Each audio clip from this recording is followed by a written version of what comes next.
欢迎收看《新闻大白话》，我是主持人翟轩。马上欢迎一下这个阶段加入我们讨论来宾，文化大学讲座教授杨永明。翟轩好，大家好。前台北市副市长李永平。主持人好，大家好。退役少将李正杰。翟轩好，各位观众大家好。好，立刻关注哦。昨天这个看到中国大陆解放军44年来首次发射这个全射程的试射洲际弹道的飞弹，那有一些影片跟高清的照片都陆续曝光了，在微博的中国军号他们的这个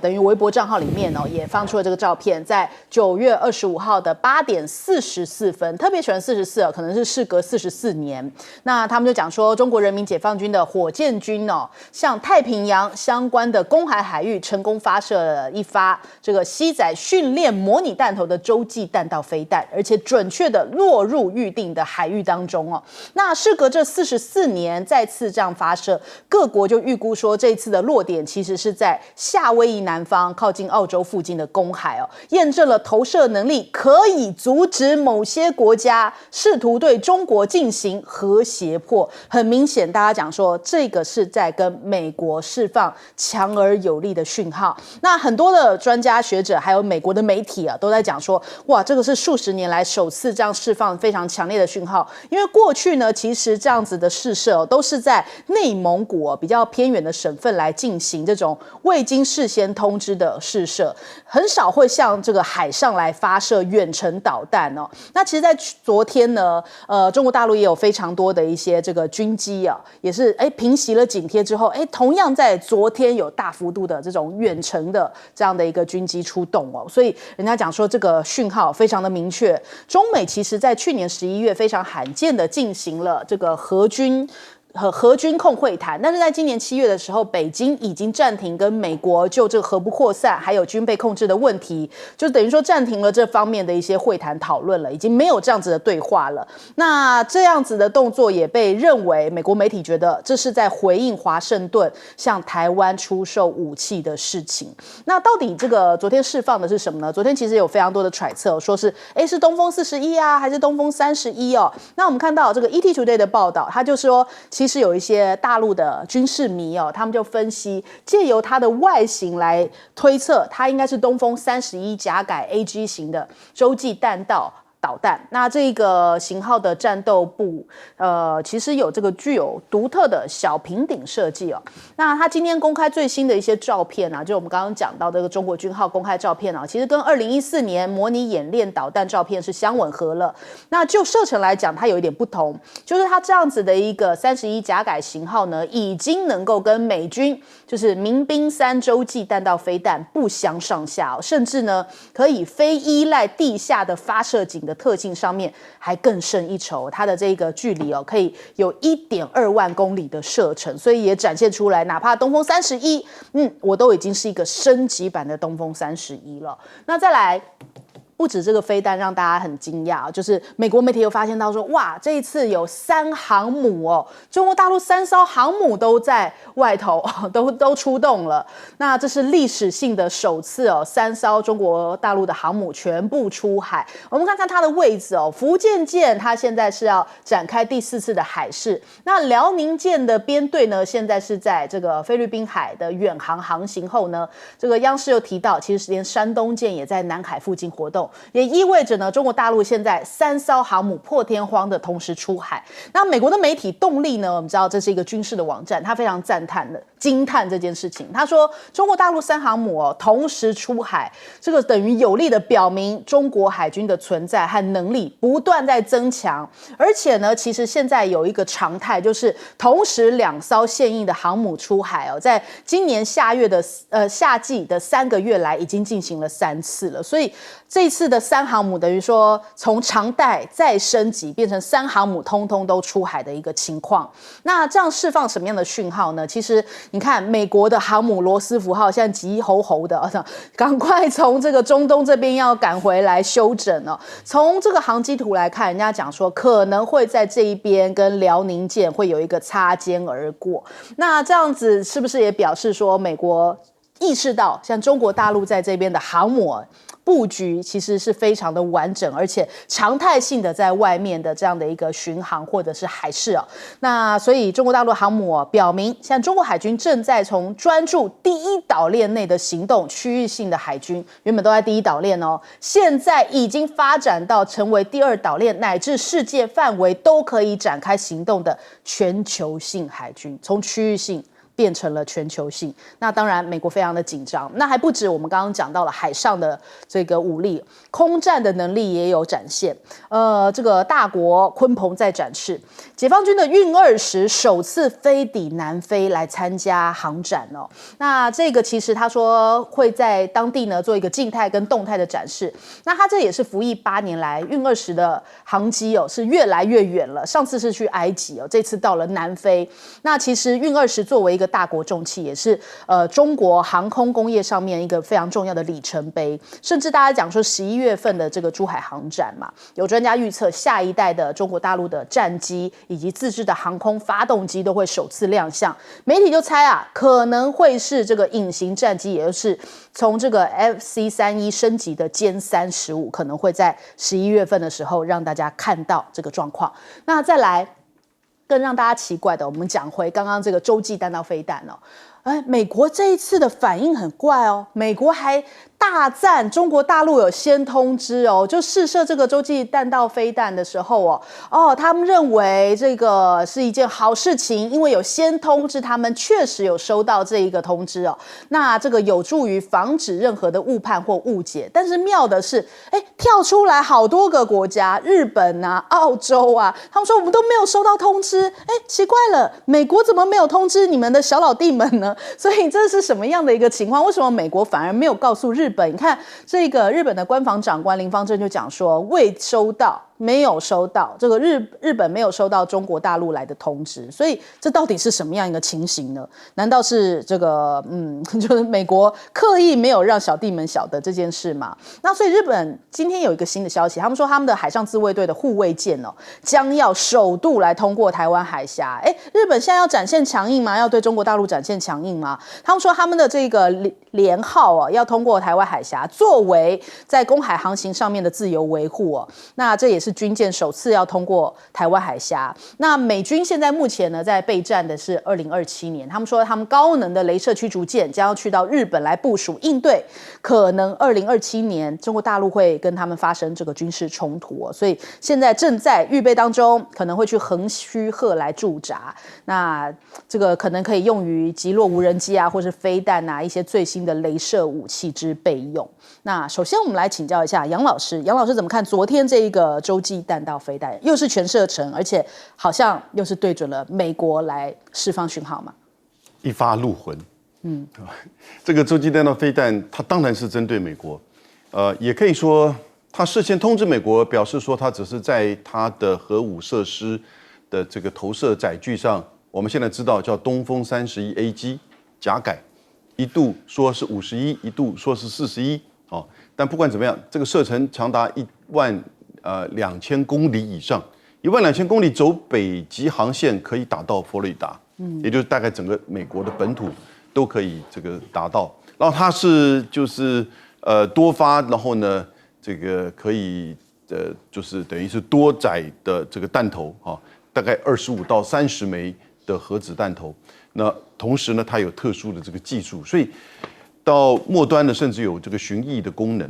我觉得其实这是一个新的技术，以及在这个40年之后，1980年的5月，上一次是东风5号，这一次是东风31A 机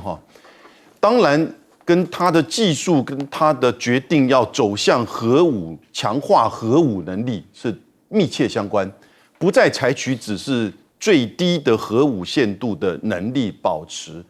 这个当然跟整个中美的对抗以及整个西太平洋的地缘冲突的急剧加深有密切关系。加上这3个航母的同时在外海，那虽然福建舰是做这个海测，我觉得中国大陆已经很清楚的是一个走向军事强权的态势，很清楚。而且这个军事强权不会局限于只在第一岛链、第二岛链或者是西太平洋了，那特别它的3航母跟这个就是东风系列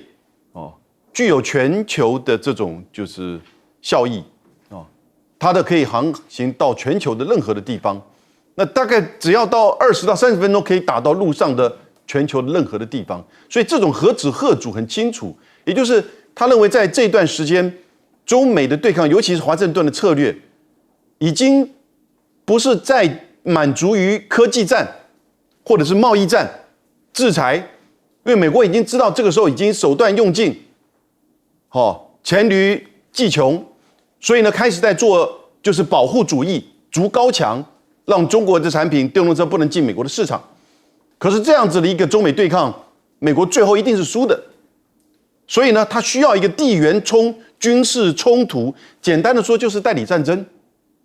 尤其就是在第一岛链。日本在2022年在美国的压力要求之下，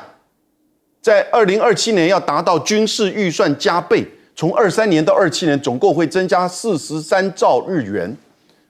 你可以想象它要多少的武器，多少的活动。它现在已经不是普通国家，它现在已经不是专守防卫。它现在的2月1号在7月4号进入到中国大陆的领海，虽然在前2天他是说把他的舰长给解职，但那个是为了昨天他的另外这个联号穿越台海的准备。所以我觉得其实那当然台海的这个穿越，你看到从去年的这个澳洲、加拿大、德国、美国，现在来日本、澳洲、纽西兰，所以在台海的问题上，他透过这个东风31AG以及3个航母，就告诉美国，也就是说你在前面搞这些东西，我最后跟你 show hand 的时候，其实我是有能力的，我是有能力的。我觉得其实现在当然也是告诉未来美国的新政府，在未来的中美关系当中啊，要怎么走，在特别第一岛链，那尤其是台海我们关注的要怎么走。好，我们来请教一下李将军。我觉得这次的试射对中美两国来讲，军事上很明显就是一个分水岭。从现在开始，大概美国不管是传统武器或核子战略武器，大概跟中国来讲的话，就会很明显的有很大的差异的开始。为什么我这样讲呢？第一个，我们去看这个美国的战略这种核导弹叫义勇兵3号，它在去年来讲，美国这个飞弹已经很老旧了，它从1970年开始就服役。然后到现在为止，他没有任何精进，因为他限于国防经费有限，而且他认为苏联解体不对他构成威胁，所以他在这方面他就没有在做研发。那原来义勇兵3号到现在为止来讲的话，已经用了这么多年，其实已经非常老旧。去年他因为因应中国来讲的话，这个核威慑的强大，所以他拿了一发来试射。去年2023年11月的时候试射，就这发打到空中以后。他发现说是根本就是操控失灵，然后他自己引爆，没有射击成功。那从这个动作里面，我们就可以看得出来，义勇兵3型已经大概很明显的老旧，而且是已经不堪用了。那在这个状况之下，美国又没有能力发展出新型的核战略导弹，那它目前可能只能剩下的就是它的这种核潜舰或者是空中打击的力量。但是在陆基方面，它就很明显的落后。那我给各位看一张照片哈，这张照片是什么？大概我们这2天都在猜到底是哪一种飞弹。我们从这个东风41、东风31，还有后来证实是东风31，后面那个个子最大大块头的就是东风31。它是什么？它是加注燃料的哈，加注液体燃料。加注液体燃料它的好处是这个推力比较大。那俄罗斯现在萨尔马特导弹来讲是加注这种燃料，可是萨尔马特加注这种燃料的时间要1到3个钟头，在这个时间里面很容易被击毁。然后最新型的就是这边我们看到个头第2大的这个是东风41，也就是这时候大家前一阵子刚才也猜测是解放军最新型的导弹，大家看到它的个头比31还大，这是31。这个旁边比较小是31，大概差别在这边。然后这次来讲的话，我们第2个讲说为什么没有跟日本讲我给各位看一下，这次解放军来讲的话，我们除了他发射这个导弹，我们可以说它非常的精准。他警告谁？警告了这个他们这国家。大家看到这是他发现飞行的路线图，有3个红点，它有警告。这第一个在海南岛，然后在菲律宾的这两边，然后各有警告。因为为什么它这警告？它碎片落下来的地方，我飞弹发射出去以后，就跟火箭发射出去嘛，就第一节火箭、第二节火箭、第三节火箭，所以它算得非常精准。第一节火箭在这边脱落，第二节在这边，第三节在这边，然后就一路以后就到外太空咯。外太空以后从外太空以后再往下掉下来。它有5枚的弹头，就整个上去以后，那个大弹头里面装了5枚弹头。我们说它是平顶设计，大概就是这样。它盖子打开来以后有5枚，5枚里面有1颗是真的，那可能4枚是假的，也有5颗是真的。那你怎么去拦截？你不见得拦截到它。所以我觉得这次的试射成功代表这个解放军在这个核武力打击方面已经遥遥领先美国了。那美国来讲，在这方面很明显的这个落后。我们看，其实美国的反应是这边就是他们讲说有收到这一个通知我们认为是件好事，而且可以防止任何的误判美国大战的情况下，台湾的反应是什么？我刚看包含了像是总统府或是行政院，我随便开了一个这个3立新闻，他们讲说总统府谴责应该要回到国际常轨。美国是大战的情况下，行政院、总统府全部都出来跳脚，还说国民党怎么不出来骂呢？那这样是不是代表赖清德有以美论呢？这个美国在大战，结果我们却跳脚，好像跟美国没有同调那我们来问一下永明姐。对，事实上赖清德上台之后跟美国好像越来越活在这个平行时空因为这一次的这个中国大陆试射洲际导弹是44年来的第一次在太平洋但是他通知了美国呢，但是日本却没有接到通知那日本没有接到通知呢？也许刚才将军有解释他的那个行经路线呢，他并没有觉得说需要通知日本。可是美国跟日本、跟印度、跟澳洲，他们是有一个4方安全对话，甚至是美国跟日本的关系。那你美国收到通知，那你不通知日本，这不是很奇怪吗？好，所以日本呢，他认为说这次不是只针对美国的震慑性他也是要震慑美日印澳的这个4方安全对话。所以日本对于这个并没有被通知之会呢，是蛮不爽的。那台湾更奇特了那表示是不是赖清德政府反应这么激烈，是不是美国在第一时间也没有通知？因为对岸没有道理会通知台湾嘛，对不对？这是想当然耳。可是是不是美国也没有告诉赖政府那这件事情也说明说，我们整天买美国武器啦，跟美国抱在一起啦好像好来好去啦。那到底好来好去，又离你说离日本比较远，离我们可是比较近的情况下连我们都不晓得。那这件事情呢反应过度，这是一回事。那另外呢，今天也发生了是不是被赖清德激怒的后果说因为赖清德呢在那个福尔摩沙的方舟计划的所谓民防训练里面，他讲到说台湾绝不会签和平协议。结果今天上午呢8点钟歼16跟中国大陆的歼16跟空警500呢29架次的飞机就出动了，而且其中呢有21架次越过台海中线。所以我现在觉得就是说，第一个，中国大陆对赖清德呢越来越不耐烦赖清德也不断的跟蔡英文很不同，他不断的激怒对岸。另外，美国方面呢也被中国大陆迁怒，认为说你控制不了赖清德，而赖清德被美国认为是一个自走炮，那以后依赖论不是以美论，是美国的依赖论会不会更扩张？这是值得观察的地方。好，我们先休息一下，广告之后马上回来。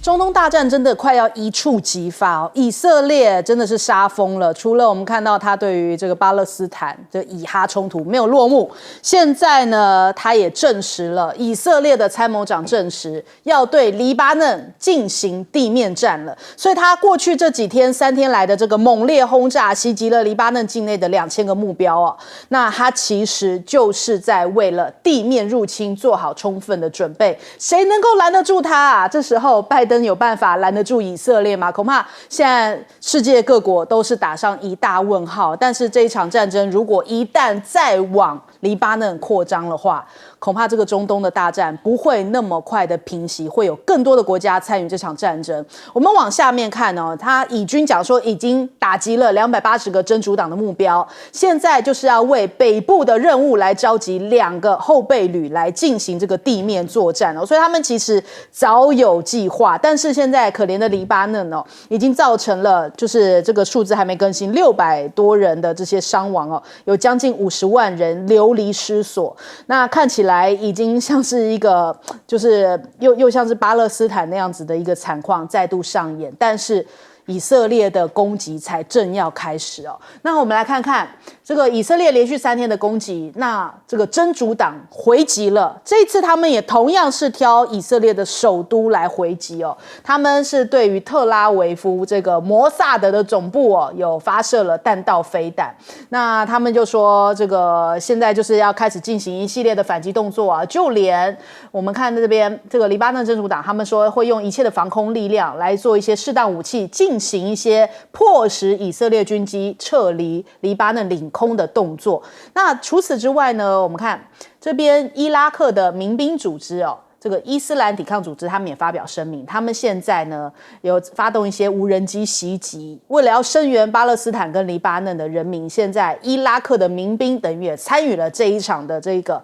战争当中。以黎已经面临到了全面战争，伊朗同样也表态了，他说不会袖手旁观，以色列会付出代价。换句话说，伊朗一直以来好像呈现比较观望的姿态，会不会在这一波的地面行动开始之后，伊朗也正式参与战争呢？因为伊朗最近的动作非常的多，包含他的这些核武啊、铀啊的一些消息都不断，会不会让这场战争更加的扩散哦？那我们看到伊朗的最高领袖哈米尼他有提到，这一场冲突呢是美国造成的，美国是以巴冲突以及这个黎以局势升级的幕后黑手，而且呢，这个以色列也不会在这一场战争当中获胜哦，因为呢，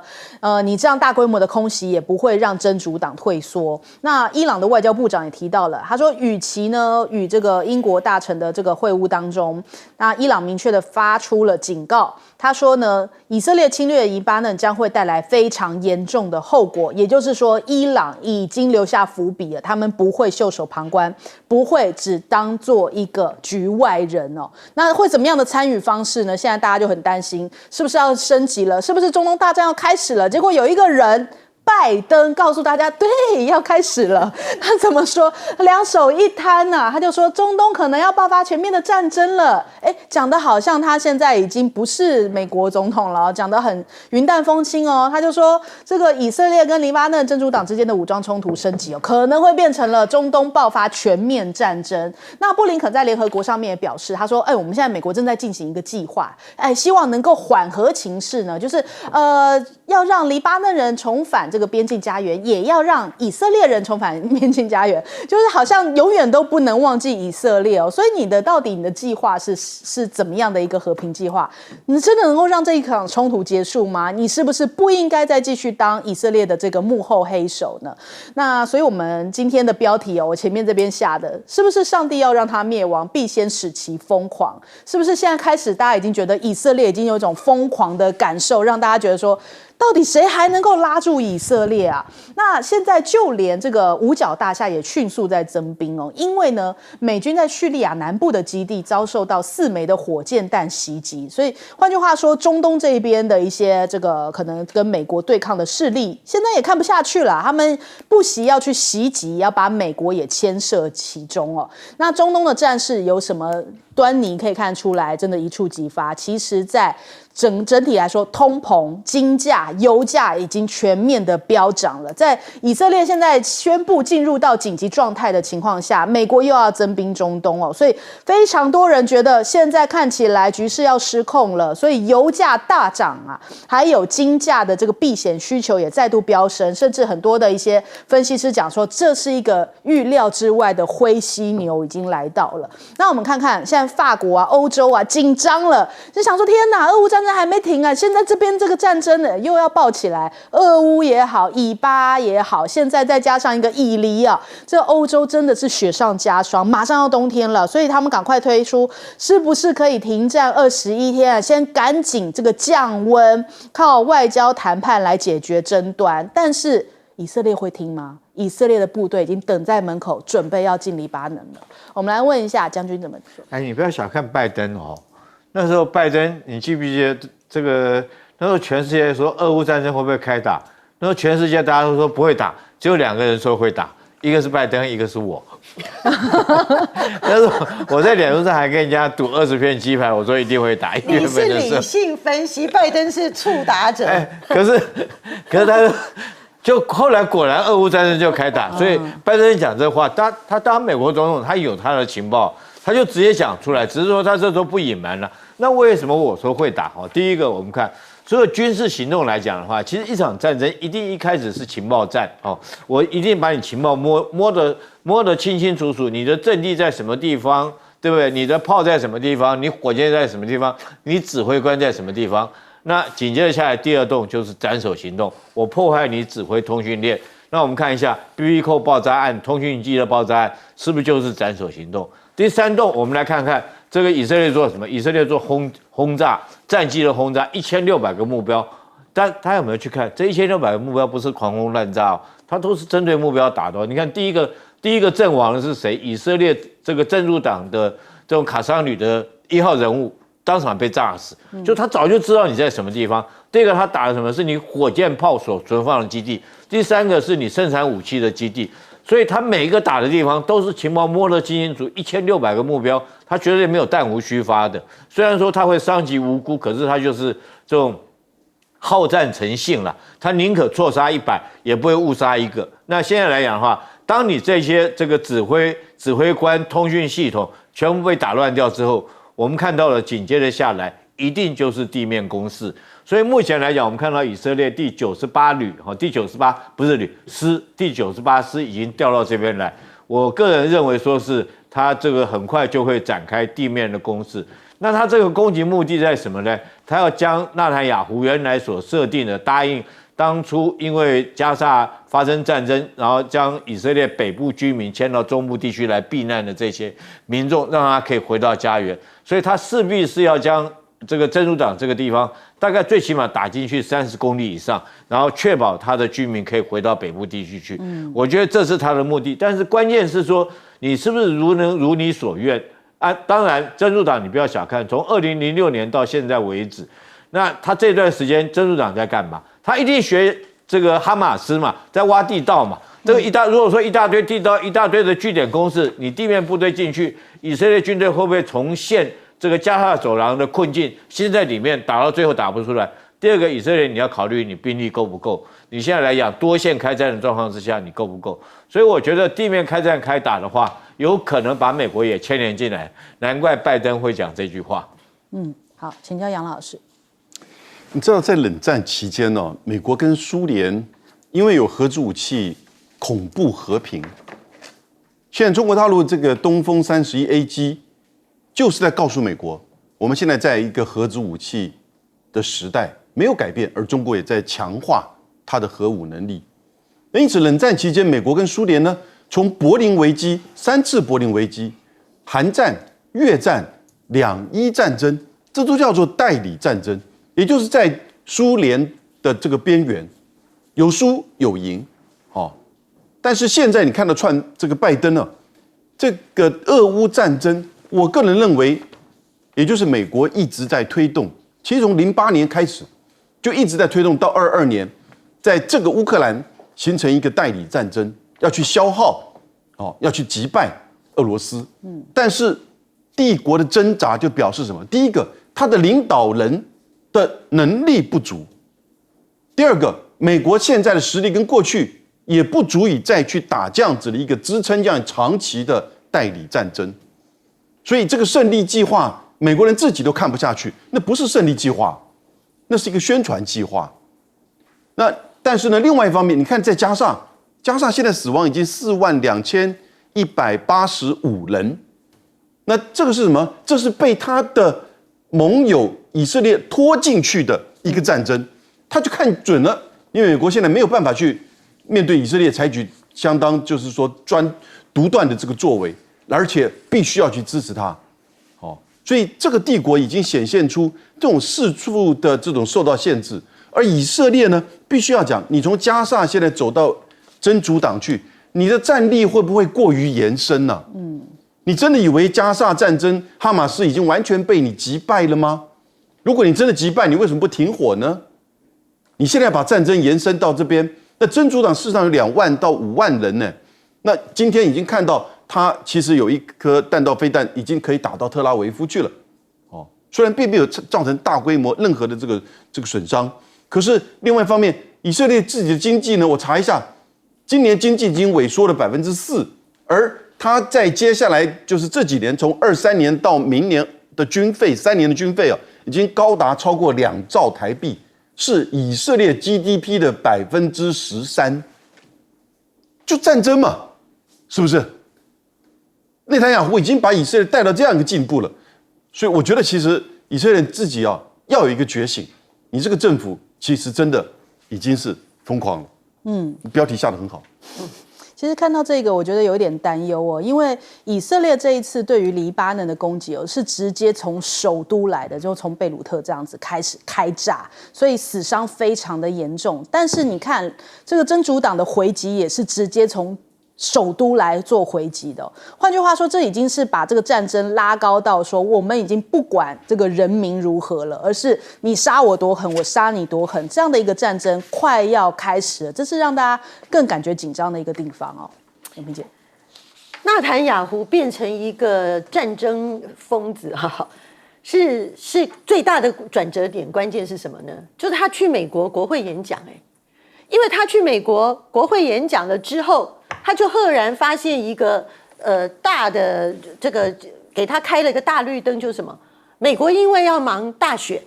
然后呢都是受制于犹太裔的金主，所以呢不管共和民主两党呢都给他开绿灯啊。而拜登政府呢，因为拜登自己又不选了，他又提前跛脚的情况下面呢，也管不了他。也叫不动人，然后大家呢就觉得全部在等美国11月5号的选举结果，就赫然变成一个对于纳坦雅胡这种军事疯子呢绝佳的时机疯狂的绝佳时机，一个空窗期所以他一离开美国之后呢，就开始杀就是黎巴嫩对就是真主党的领袖还有呢哈马斯去伊朗参加的那个领袖，然后呢现在又开始针对黎巴嫩的一系列做，就几乎你控制不住他，就觉得美国根本，然后美国一方面拜登呢就告诉大家说，我们要和谈和谈很有进展我们很有机会那你看到纳坦雅胡一方面呢表面在给糊弄他，可是其实呢军事的手段一层接一层，然后整个中东战事现在连拜登都受不了了，他都只好承认说要扩大了可能没办法，他可能要变成全面性战争了。难怪拜登今天本来他退选之后呢，大家都对他有所期待，因为他毕竟是一个外交的老兵他在世界各国呢，以他的资深各方面呢，还希望他有一点威望。他本来很希望他留下来的历史记录呢，是一方面帮助他的民主党他的副手贺锦丽能够当选以外呢，他一定要留下在他任内起来的2个战争呢，希望他可以把它结束变成给大家一个和平的交代，所以他那时候才很积极的一直在推动这个以色列跟哈马斯的这个停火。但问题是你现在越搞越大，难怪现在在各个中文环境，大家如果去网络看一下留言或什么，很多人都直接把拜登的败直接改成失败的败觉得你就是一个要失败的美国总统。我觉得真的一个国际领导人做到今天这样子，真的很令人失望。好，我们先休息一下，广告之后马上回来。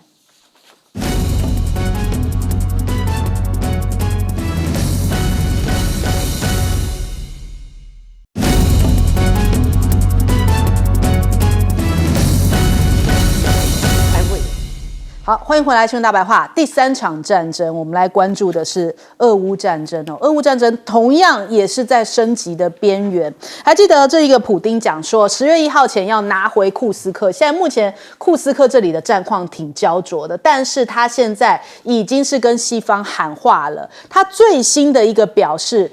这个所有的外媒都在关注当中。他说，如果遭到常规的飞弹攻击，将要动用核武，而且他已经调整了使用核武的原先的一个这个使用的规定哦。那所以看起来，他说，在这些无核武国家在永和国家支持下侵犯俄国的话，将会被莫斯科当局视为联合攻击。核武的按钮就在眼前，随时可以按下去吗？那俄罗斯外交部讲，如果美国允许基辅打击俄罗斯，纵深将会直接卷入到军事行动，把美国跟你的盟友也要列入下一波的这个敌对国家，甚至是军事主要的一个对象啊。那北约现在已经开始动作了，因为这个俄罗斯已经喊话这样子，所以北约现在在紧急备战当中哦。高阶将领他们讲说，已经在制定伤亡救援的计划，因为他们认为俄罗斯可能要发动3战，所以北约的高级将领已经在讲说，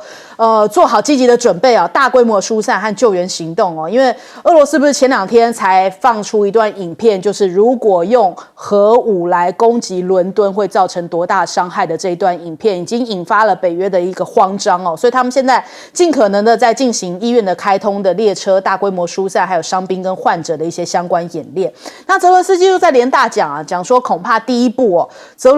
就是普京会攻击的是乌克兰的核电厂。他说这样的一个核设施哦，一方面可以攻击基础设施啊，让这个乌克兰的电网断连；另外一方面，可能也可以造成一些这个核子上面的一个影响啊。那我们来看一下现在目前红军城的一个最新情况。乌克兰现在等于是被围困在前线红军城哦。我们看到这个相关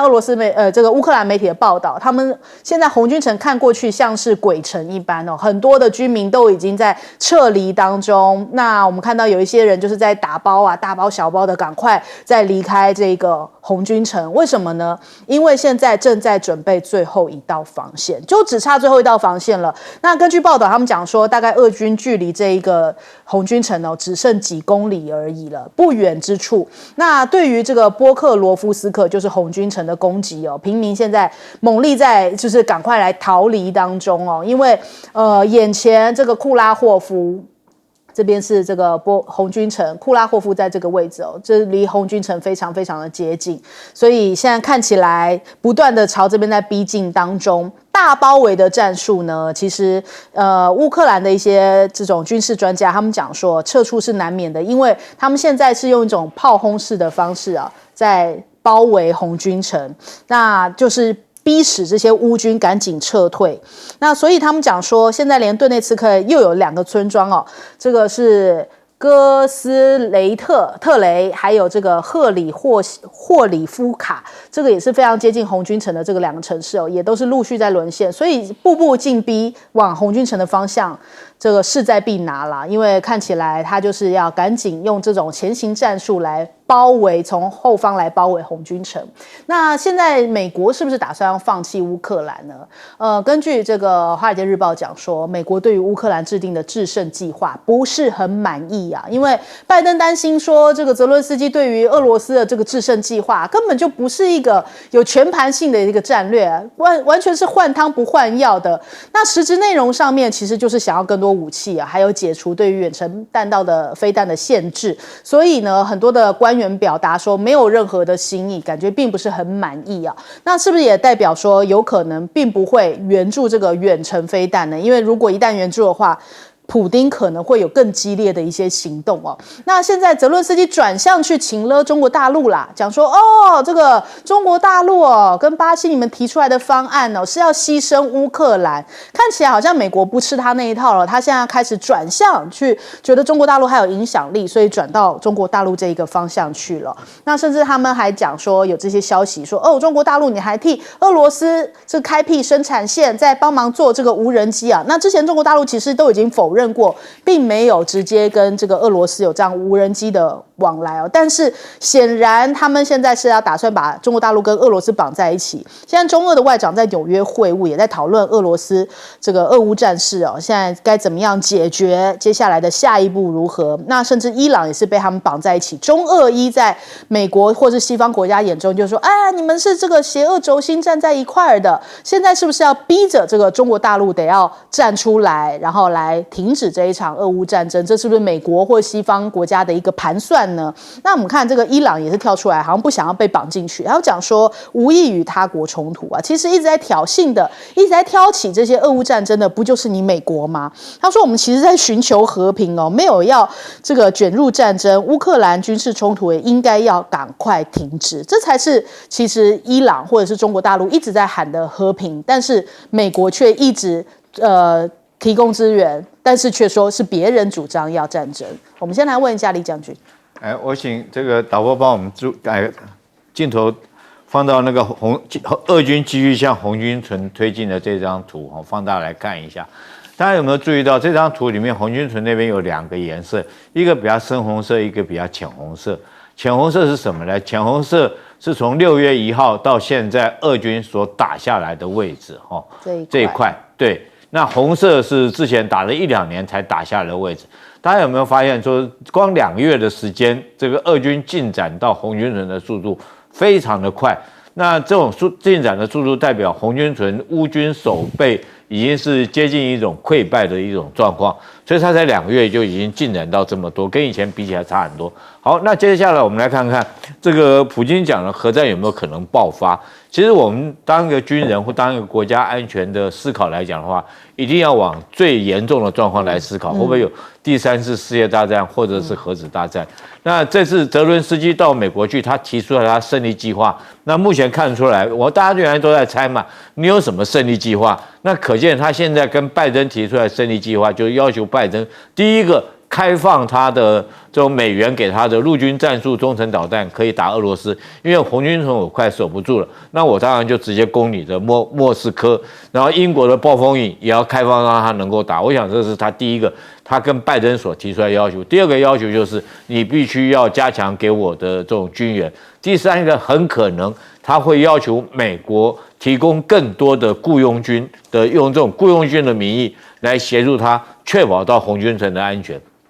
好，那如果这种状况之下，那普京会怎么想？那你是不是这个美国跟北约这些国家都开放绿灯，让这些武器都可以直接来打我莫斯科？那美国现在大家不要忘了，在欧洲来讲，北约它驻有101空降师，8空降师都住在欧洲这个地区，甚至于它的 F-35战机已经在芬兰的跑道上面已经在那边降落了 ，stand by 了。那德国空军的飞机也曾经这个带过核子大战，在这个美国的空军基地展示过。那就普京来讲，你们会不会这时候我快打胜仗，你们因为打不赢胜仗，你们就开始翻桌，然后所有人来围攻我？所以他讲的这句话，用核子弹，有可能动用核子弹，这大家不要轻估，认为他又在讲狼来了。那这时候发生什么事情呢？这时候我们要回头看，我们第一节所讨论的，中国这时候在帮俄罗斯站虾，就打了一颗核子弹。对不对？打到美国的西部去，就是说，你们如果说是真的要核子大战，我不惜跟俄罗斯走在一块，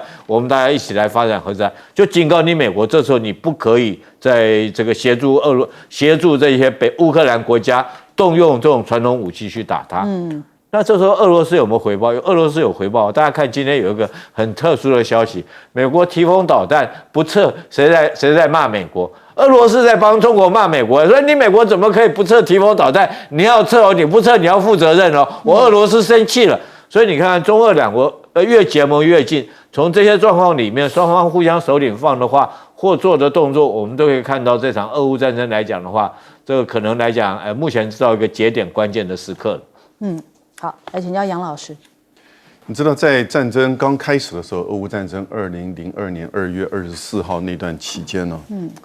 其实我们是认为美国其实是一手促成，因为从一个历史来看，2008、2014到2022这整个过程，以及美国在协助乌克兰的军事化训练，甚至亚速营被质疑是不是纳粹，对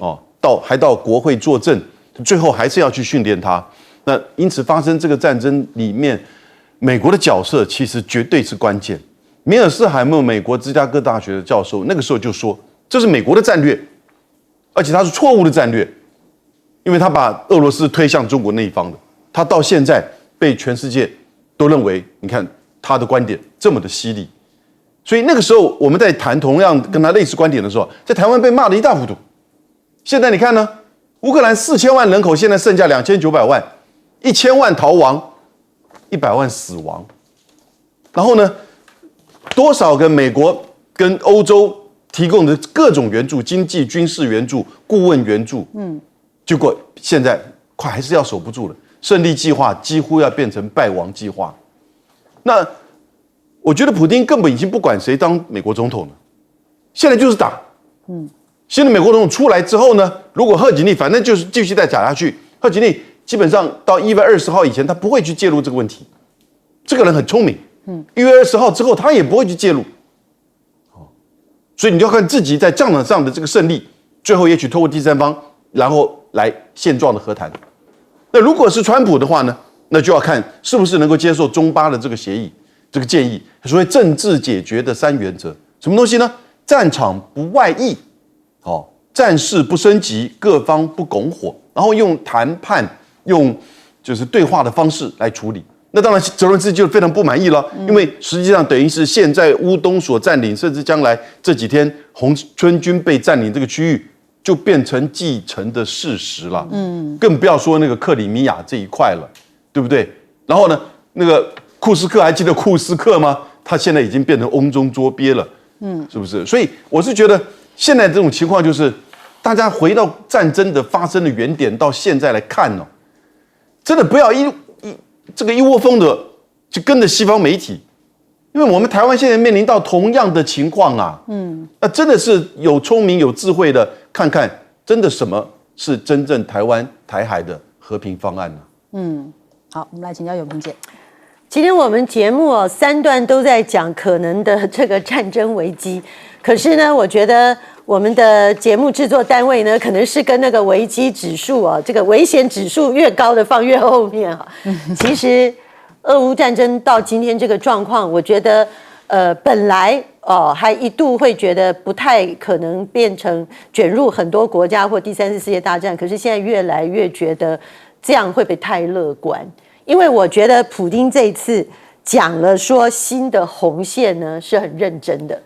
你看他的这个条件讲得非常的清楚，他说只要俄罗斯遭到常规飞弹攻击，他就可能用核武他已经开放了他用核武的条件，而且讲得这么明白，而且他第二个还更继续进一步讲你即使是没有拥有核武的国家，你只要帮助有核武的国家来进行这样的攻击呢，他也一视同仁。那这个是什么？这就针对你北约讲的。对，而且他不管你北约里面的这些国家里面有核武还是没有核武，你们呢只要绑在一起，我就全部会对你们使用。那这样的情况，现在对美国来说，对拜登政府来说，他最希望的是11月5号投票前呢，乌克兰千万不能输，撑在那里。可是问题是，乌克兰跟他讲，你如果不放宽我，让你提供我的飞弹可以直接打到俄罗斯本土，我就没有胜利计划啦，我就可能撑不下去啦。大家会想说，没有不到一个多月，可能就要投票啦。问题是他撑不下去的话，